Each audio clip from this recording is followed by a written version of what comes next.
When you think about the greatest disasters in Pokemon, what comes to mind? Maybe the ancient war that nearly tore the world apart. Maybe the catastrophic clash between Groudon and Kyogre, a battle powerful enough to reshape the planet itself. But buried deep within Pokemon lore lies a catastrophe far stranger than either of them. A calamity powerful enough to push an entire region to the brink of extinction. An event so destructive that over time it was hidden by myth, legend, and centuries of distortion. This is the story of the darkest day in Pokemon history.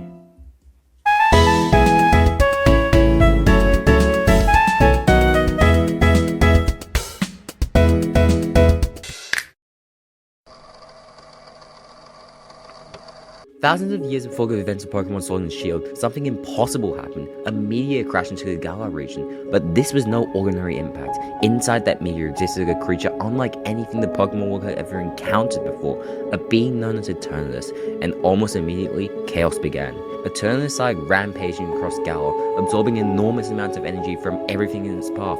But strangely, this destruction wasn't caused by Eternatus alone, because as Eternatus consumed energy, it began releasing unstable particles throughout the entire region, and these particles have devastating effects. Wild Pokemon exposed to them began growing to enormous sizes, transforming into giant uncontrollable monsters capable of leveling entire cities, sparking the beginning of the phenomenon we know today as Dynamaxing. Except, unlike modern Pokemon battles, this was completely uncontrolled. The entire region stood on the brink of destruction, and it seemed as though Galar had reached its end, until day appeared. For the people of ancient Galar, it seemed like the end had arrived, until four heroes stepped forward. Two Galarian kings and two legendary Pokemon, Zacian and Zamazenta, battling with a powerful sword and a powerful shield. Together they fought side by side against Eternatus in a battle that would decide the fate of the entire region, and somehow, against impossible odds, they won. Eternatus disappeared, the giant Pokemon returned to normal, and peace was finally restored, but victory came at a cost. The battle had severely wounded Zacian and Zamazenta, so following the battle, the two legendary warriors travelled north to Surchester, where they recovered in the region's natural hot springs. Once healed, their sacred weapons, the rusted sword and the rusted shield, were taken deep into the mysterious slumbering wheel. There, and also was built in their honor. And from that point forward, the two legendary Pokemon remained hidden within the forest for thousands of years. Ancient Galar made sure their sacrifice would not be forgotten. A massive statue honoring Zacian and Zamazenta was constructed in the area that would eventually become Stolen Side. But history has a strange way of changing stories. What was once remembered as a battle fought by both humans and Pokemon slowly transformed into a very different legend. The people of Galar began believing that two ancient kings alone had saved the region. That human rulers once defeated the Great Calamity using nothing more than the sword and shield. The legendary Pokemon themselves were gradually erased from the story altogether. Ancient monuments remained, but the meaning behind those relics had been lost, and eventually all that remained was a fragmented myth, a mysterious disaster known simply as the Darkest Day.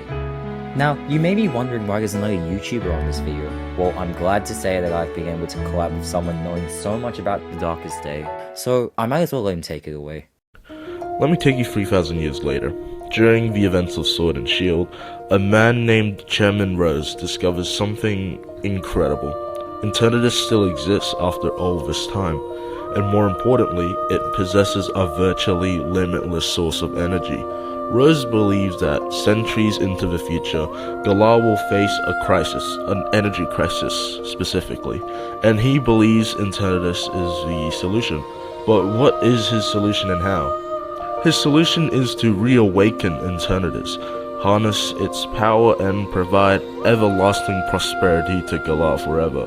Now, this may seem good at first, but to accomplish this, Rose begins gathering mysterious fragments known as wishing stars, same energy particles left behind by Eternatus long ago. Rose secretly collects enormous quantities of them, slowly feeding this energy directly into Eternatus himself.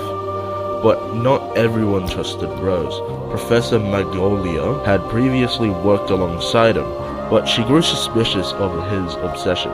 Something about his plans felt dangerous, so she stepped away, instead passing her research to assistant Sonia, tasking her with uncovering the forgotten truth behind Galar's ancient past. Together with Hop and the player, Sonia begins investigating ancient ruins scattered across the region. Eventually, an ancient mural in Stow-on-Side is destroyed, and behind it is proof that history had been wrong all along. The legendary heroes weren't simply human kings, nor were they only Pokemon. The true heroes were both. but by the time this truth is uncovered, it's too late. Did you know that you could help us theorize? Any long theories or just questions are so much appreciated because it helps us make even more of these Pokemon theory videos. Just leave a comment. Rose succeeds and Eternus awakens, but Rose made one fatal mistake. He believed he could control it.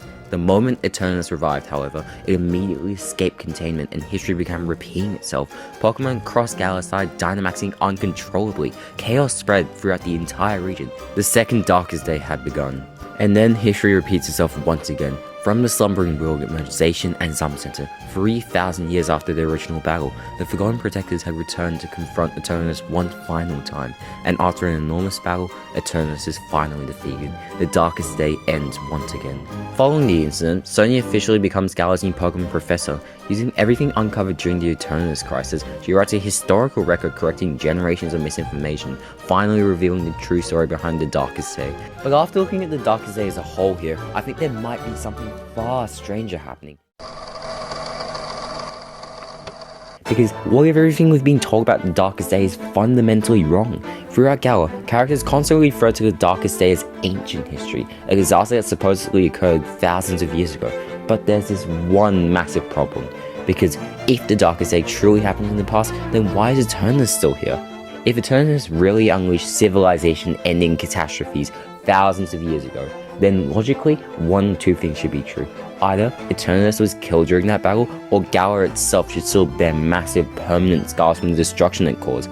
But neither happened. Instead, Eternus is discovered alive beneath Galar, dormant and completely intact, only awakening after Rose begins artificially pumping it full of wishing stars. And I think this completely changes how we should interpret the Darkest Day, because maybe the Darkest Day never happened in the past, perhaps it was prophecy, and suddenly a lot of the strange contradictions begin making sense. Throughout Galar's legends, the identity of the heroes constantly changes. Some stories describe human heroes while others describe Pokemon heroes.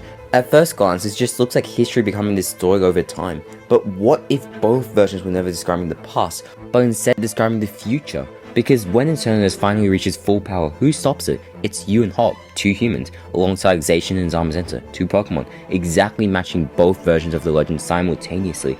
This makes Rose even more fascinating, because Rose believed he was preventing catastrophe, but in doing so he becomes the very cause of catastrophe himself, a perfect self-fulfilling prophecy. And perhaps a strange detail all legends speak of are false heroes. Most people assume this refers to the human heroes, but I think the false hero was actually Leon, the undefeated champion, the obvious choice, the strongest trainer in Galar. Yet when Eternus appears, he fails. And more importantly, Zacian and Zamazenta never choose him. Instead, they choose Hop and the player. Not because they're stronger, but unlike Leon, they fight together. A true partnership, a bond mirroring the exact relationship Zacian and Zamazenta share themselves. Which means the Darkest Day may have not been history repeating itself, but rather it may have been history finally arriving. And if ancient civilizations somehow foresaw an event 3,000 years into the future, you have to wonder, what else did they see coming? Because maybe the Darkest Day was only the beginning. But that's for you to think about. As for now, the story of the Darkest Day will never truly be sealed. Thank you so much for watching this Pokemon Theory video. Hopefully you like this style of video. I'm so sorry I've taken such a long time away from YouTube. I've just needed some time to actually truly think about this channel. And you know what? I feel motivated once again to give you quality content made with care. Uploads may be a bit staggered, but rest assured they will come. I really appreciate all the support I've had over this past year, and I hope to keep posting. And as always, stay in the loop for more.